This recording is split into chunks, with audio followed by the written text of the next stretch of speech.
उत्तर प्रदेश राजनीति विशेष। अगले साल उत्तर प्रदेश में चुनाव है विधानसभा। उससे पहले क्या चल रहा है उत्तर प्रदेश में, अंबेडकरनामा की एक नजर रहेगी। आभासी दुनिया के मेरे दोस्तों, रतनलाल बोल रहा हूं। काम की बात में आपका स्वागत है और पेश है अंबेडकरनामा।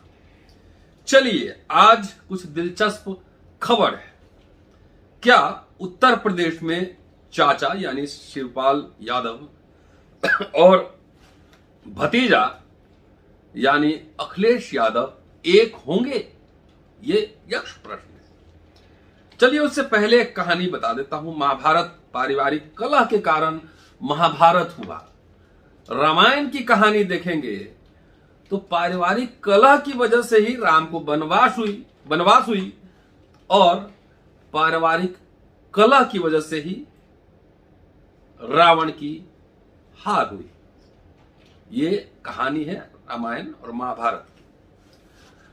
तो अभी हाल ही में आपने देखा होगा कि पारिवारिक कलह की वजह से रामविलास पासवान की लोक जनशक्ति पार्टी दो खंडों में बट गई है और चाचा की एक पार्टी हुई है, उनकी भी लोक जनशक्ति पार्टी है, और भतीजा की भी लोक जनशक्ति पार्टी है। दोनों को अलग अलग चुनाव चिन्ह दिए गए हैं।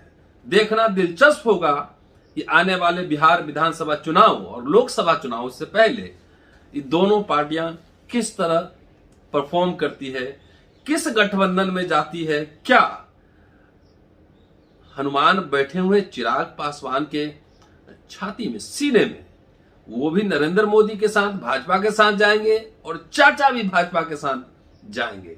देखना दिलचस्प होगा। चलिए, उत्तर प्रदेश लिए चलता हूं। आज ही की खबर है, मथुरा में शिवपाल यादव ने कहा है कि अगर अखिलेश आशीर्वाद लेना चाहे तो चाचा के पास आए, हम उन्हें जरूर माफ करेंगे। हम एक हुए तो सत्ता परिवर्तन तय। उनकी एक पार्टी है शिवपाल यादव की, जिसका नाम है प्रगतिशील समाजवादी पार्टी लोहिया। इसके अध्यक्ष हैं शिवपाल यादव और आज उन्होंने मथुरा के वृंदावन से सामाजिक परिवर्तन यात्रा शुरू की है। अखिलेश विजय रथ निकाले हुए हैं, तो रथ का दौर, यात्रा का दौर उत्तर प्रदेश में अभी काफी दिनों तक चलता रहेगा। शिवपाल यादव ने आज कहा है कि राजनीति में संभावनाएं बहुत हैं। जाहिर है, कौन मना करता है, बहुत ज्यादा होती है संभावनाएं। कभी भी मर्जी हो इधर से उधर किसी पार्टी से गठबंधन किया जा सकता है। आगे उन्होंने कहा कि उनके ऊपर नेताजी अर्थात मुलायम सिंह यादव का हाथ है, आशीर्वाद उनका है, रहा है और रहेगा।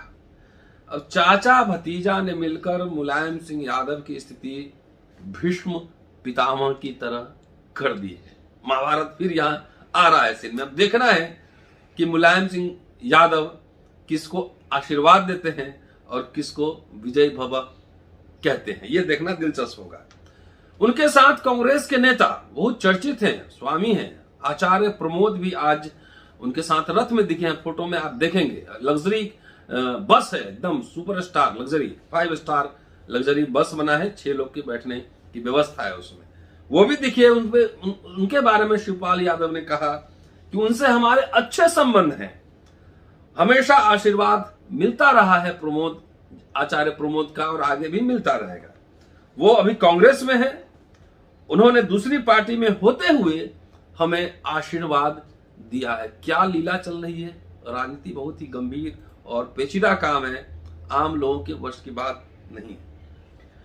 आगे कहा है शिवपाल यादव ने कि उधर विजय यात्रा निकाले हैं अखिलेश और ये सामाजिक परिवर्तन यात्रा निकाले हैं।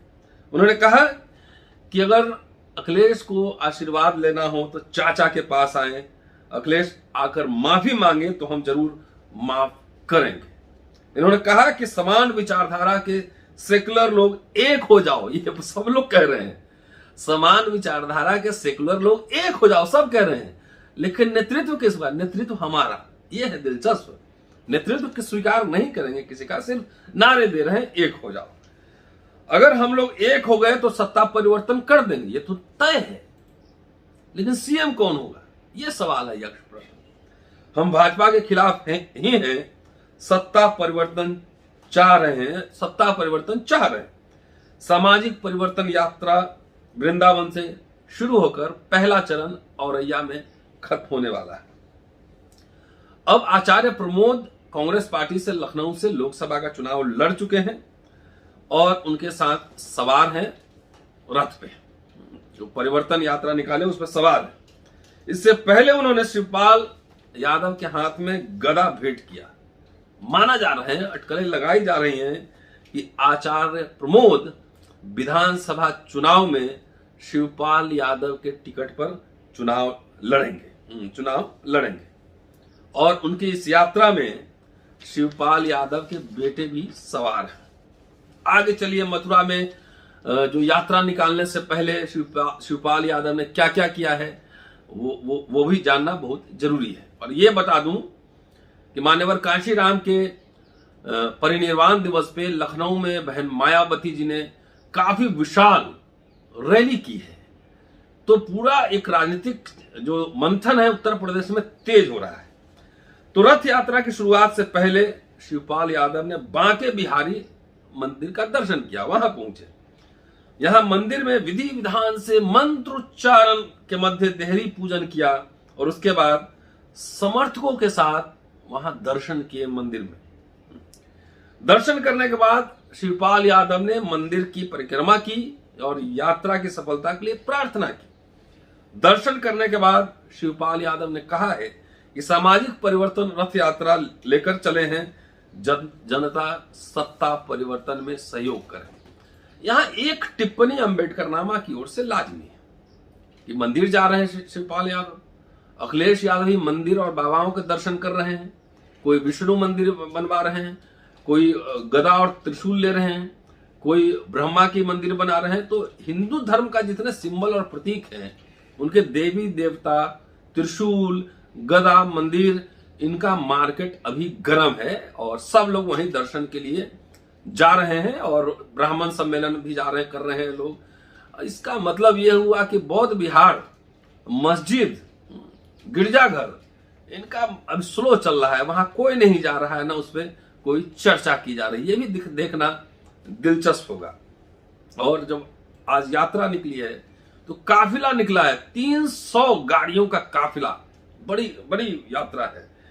सो इसका मतलब यह है कि इस यात्रा के जरिए शिवपाल यादव शक्ति प्रदर्शन कर रहे हैं कि चुनाव किस करवट बैठेगा, किससे गठबंधन होगा, क्या होगा, ये पूरा शक्ति प्रदर्शन चल रहा है। अब थोड़ा बस के बारे में डिस्क्रिप्शन दे दूं। 6 सीटें हैं, खाने पीने के लिए एक मिनी मेस भी है, नुक्कड़ सभाओं के लिए बस में लिफ्ट लगी हुई है कि जहां आप सभा करेंगे शिवपाल यादव निकलेंगे बाहर, उसी बस से मंच निकलेगा बाहर, लिफ्ट से निकलेंगे, भाषण देंगे, प्रकट होंगे, उसमें से भाषण देंगे। सुरक्षा के नजरिए से 6 सीसीटीवी कैमरे भी लगाए गए हैं जिसकी मॉनिटरिंग बस के अंदर से ही होगी, बस के अंदर ही बैठे बैठे की जा सकती है। इसके अलावा बस में आराम करने के लिए, आराम जरूरी है, करने के लिए एक बेड भी लगा हुआ है। यह जो परिवर्तन यात्रा निकाल रहे हैं शिवपाल यादव, ये एक नहीं है, 7 यात्राएं ऐसे वो उत्तर प्रदेश में निकालेंगे। उसका भी डिटेल्स मैं दे देता हूं कि बस पहला चरण तो शुरू हुआ आज मथुरा से सैफई इटावा तक 12 से 14 अक्टूबर। दूसरा चरण भोगनीपुर कानपुर देहात से अमेठी गौरीगंज 18 से 22 अक्टूबर। तीसरा चरण लखनऊ से फर्रुखाबाद 26 से 31 अक्टूबर। चौथा चरण अकबर रनिया कानपुर देहात से उन्नाव 7 नवंबर। पांचवा चरण लखनऊ से आजमगढ़ 9 से 14 नवंबर। छठा चरण लखनऊ से पीलीभीत 17-18 नवंबर। सातवां चरण लखनऊ से मिर्जापुर 24 से 27 नवंबर। और समापन जो है, समापन कार्यक्रम रायबरेली में होना तय हुआ है। तो देखिए अब उत्तर प्रदेश में राजनीतिक माहौल गर्म होता जा रहा है। योगी सरकार ने पिछले महीने कैबिनेट परिवर्तन किया था, बहुत जो शेड्यूल कास्ट, अति पिछड़े समाज के लोगों को मंत्री बनाया गया है। और इधर विजय यात्रा निकल रही है, रथ यात्रा निकल रहा है, सभाएं हो रही हैं। इंतजार कीजिए, जल्दी चुनाव आने वाला है। शुक्रिया, keep watching and sharing Ambedkar नामा। अगले एपिसोड में आपसे फिर मुलाकात होती है। जय हिंद।